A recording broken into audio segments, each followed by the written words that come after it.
Welcome to CMO Convo video. In this series, we highlight some of the biggest takeaways from the CMO Convo podcast, the show where we examine marketing leadership with some of the best and brightest CMOs in the biz.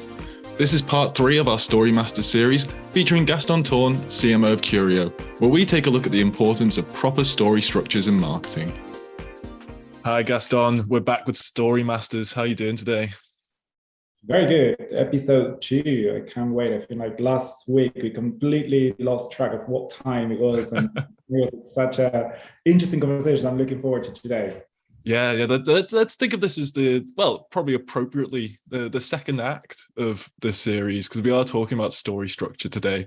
But before we get into sort of like what story structure means in sort of marketing context, let's sort of establish what we mean by a story structure, because there is sort of like a formal idea behind it in literary circles, isn't there?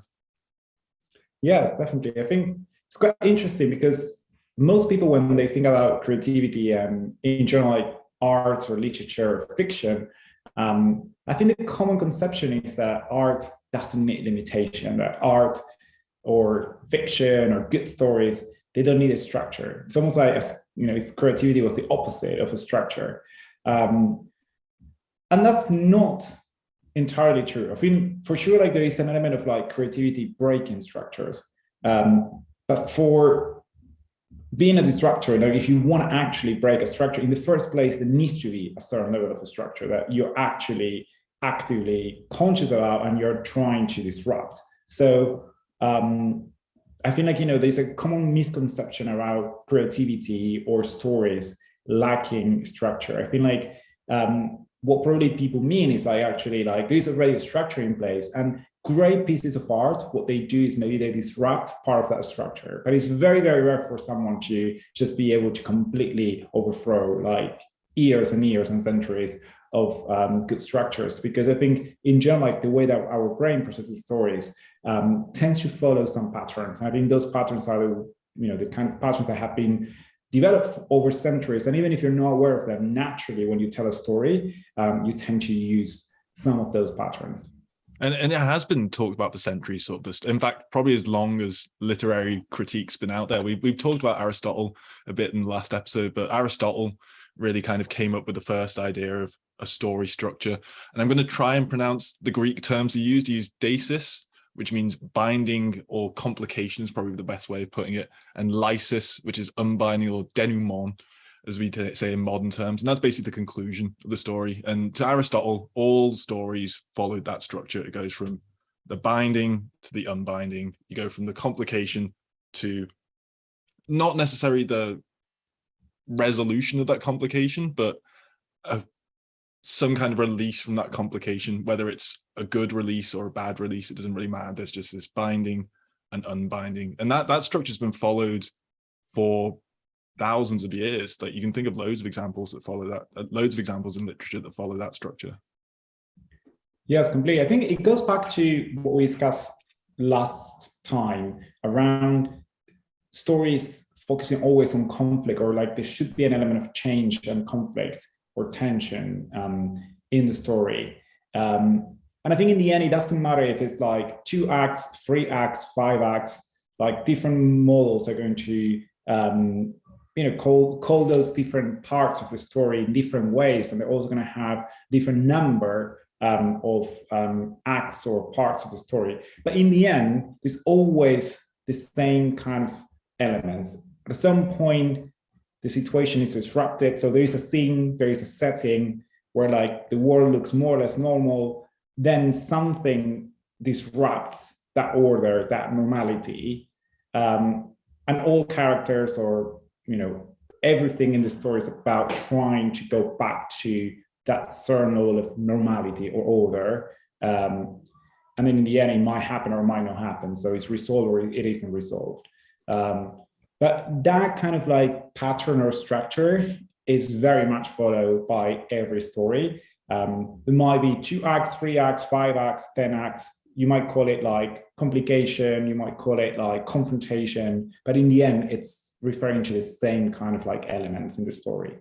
And it can work in terms of like the length of the story. It doesn't really matter at all. Like a very, very long story can follow this structure in the same way that a very, very short story can follow it. And you can have that structure within the broader story structure as well. So you could have multiple chapters, I suppose, of a story that follow that structure internally that's still part of an overarching narrative. Probably the best examples to think about are maybe trilogies, like film trilogies and stuff like that. Star Wars is a great example of the 3-act structure in action. Godfather as well. You start with a setup in the first chapter of the story. The middle chapter is where all the big chaos happens. Darth Vader cuts off hands. Michael Corleone starts murdering his family. And then the third chapter, that's when you get the resolution. That's when you get the release. You get the consequences of the actions. So you get the fall of the empire in Star Wars. You get Michael Corleone getting his just desserts and seeing his entire family fall apart in Godfather 3. So those are some examples of it in action, in sort of the pop culture sense of the word. But how does it work in sort of a marketing perspective? How can you build into this sort of structure when it comes to marketing storytelling? I think the most important thing is to remember that stories always need to have a certain level of complication or conflict. I think, as I mentioned, in the end, it doesn't matter how you call those different acts, but there's always a certain element of tension or conflict in order to make the story interesting. And as I said, like, it doesn't have anything to do with length. Like, I think one of the most beautiful short stories, but also quite sad, is from Hemingway, that famous 6-word story. That if you look at it, like, even like in the 6 words, you can see how that story arc or that structure is working. Like, for those of you who don't know it, it's very famous story. It looks like, there was a bet that told Hemingway, like, you're not going to be able to write a story in 6 words. And I think he took it and he actually wrote a very beautiful story in 6 words. The story is For Sale, Baby Shoes Never Worn. And you can see how in that structure, this an initial setting, an initial situation, for sale, baby shoes, but then the conflict, the problem comes up, which is never worn, right? And you immediately realize, oh my God, there's something wrong here. And that is also the resolution of the story. I think, like, in this story, Hemingway doesn't want to go back to a certain level of order or normality. It actually has quite a sad ending, but I think it's a very emotional ending that makes you connect with it. And I think in marketing, probably one of the biggest issues I have seen consistently in marketing storytelling is that marketeers are not bold enough to explore the conflict. They want to shy away from the conflict.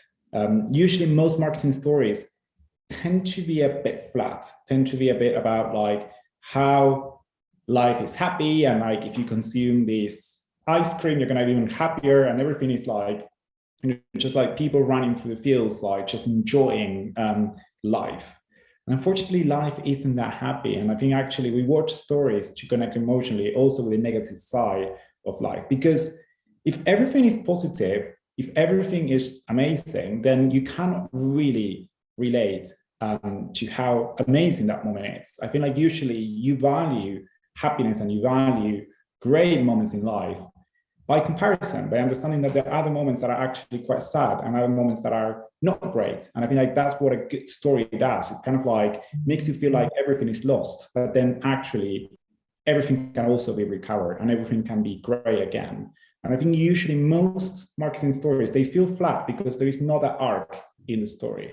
It's just usually very much around just a great place with everyone being happy and a product that makes people even happier, but there is not enough tension to really raise the stakes.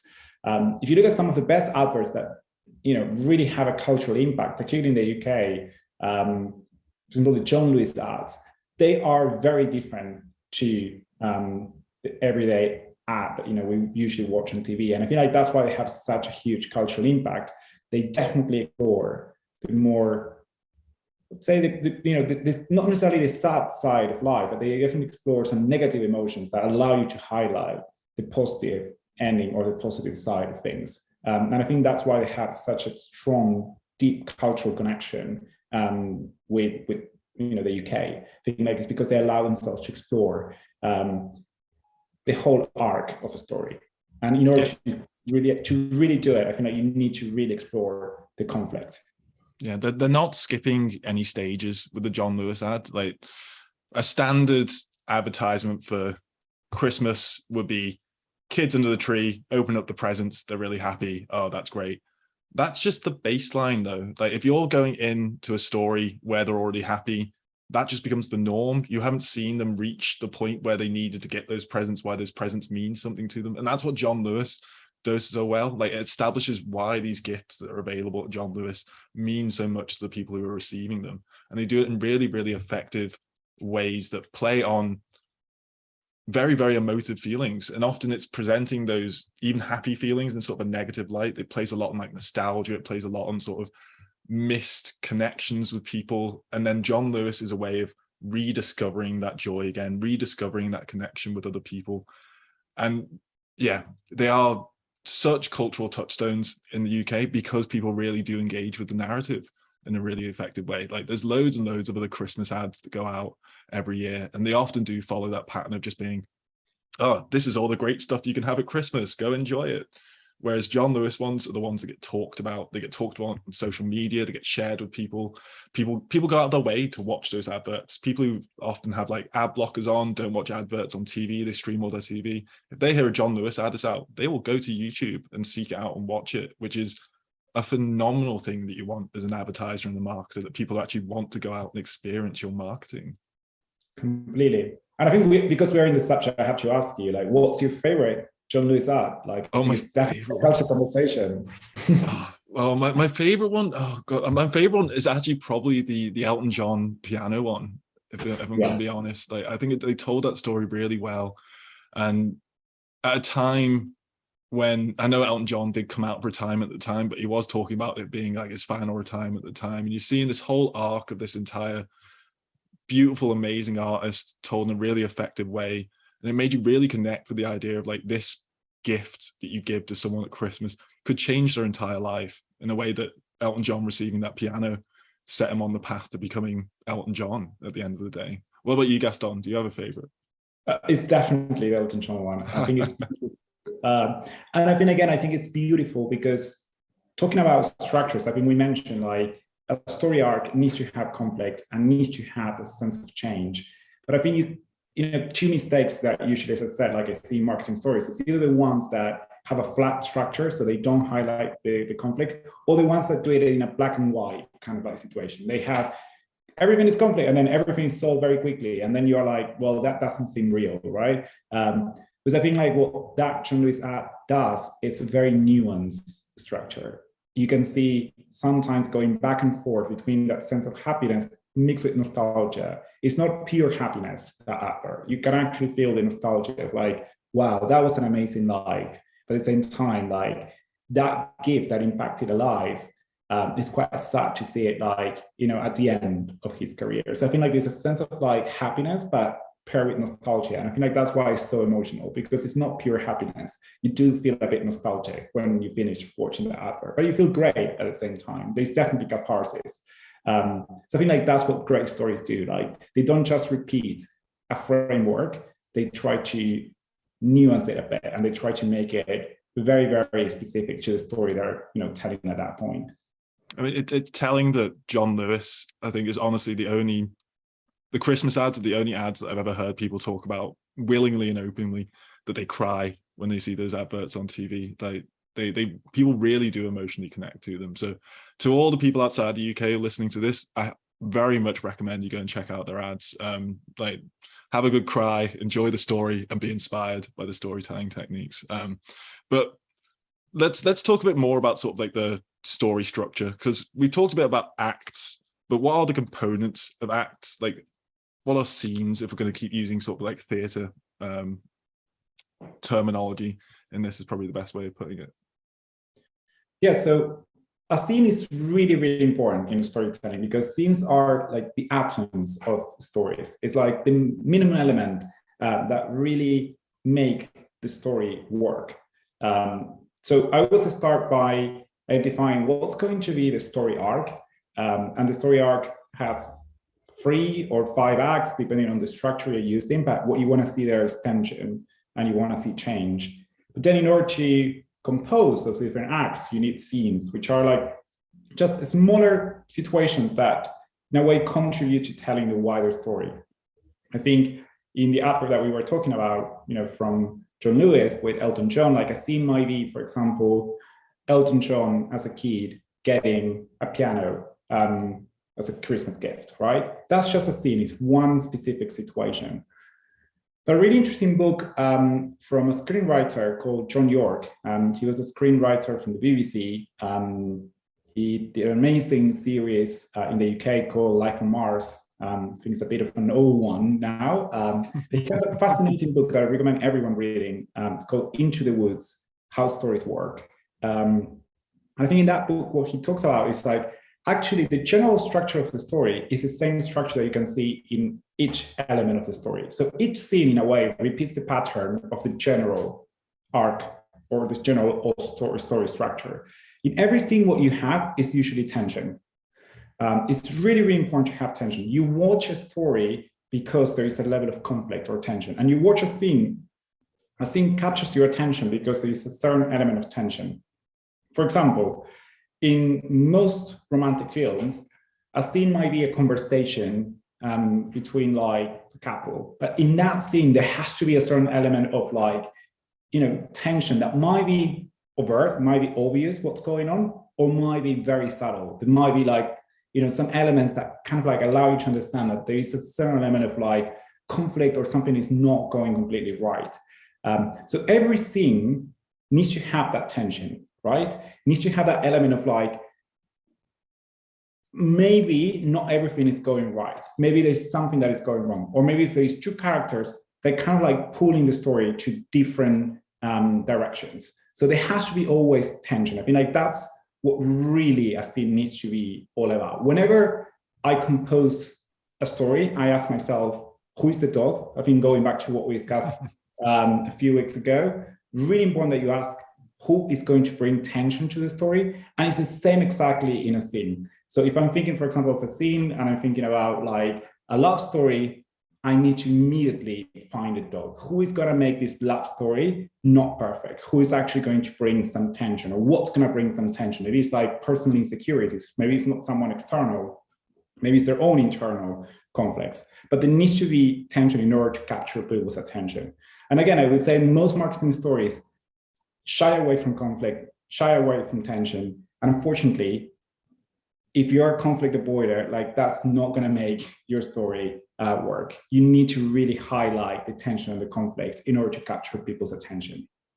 But that doesn't mean necessarily repeating yourself over and over through scenes. It's having reoccurring themes, or maybe having the scenes rhyme rather than repeat. It's probably a better way of thinking about it. So there's different themes that are coming up over time, being approached from different directions, but all adding up to the same whole, which is this ultimate conflict across the entire story.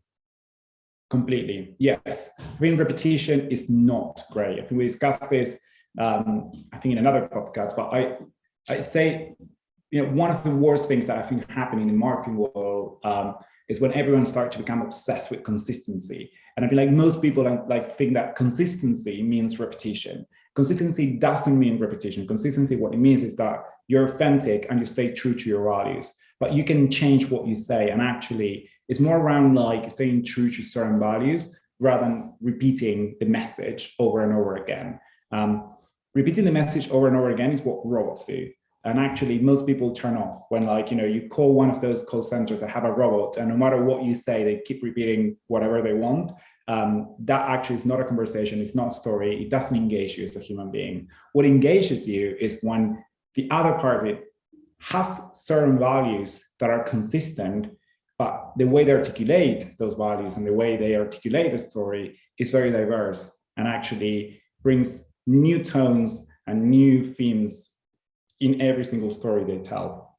Going back to John Lewis, I think like every single advert has a complete different theme, but you can immediately recognize that it's a John Lewis ad because of the way the story is told. Want to know more on what it takes to be the ultimate marketing leader? Make sure you like and subscribe to this channel for more insights straight from the biggest marketing minds around. Visit CMOalliance.com for even more resources to take your CMO career path to the next level.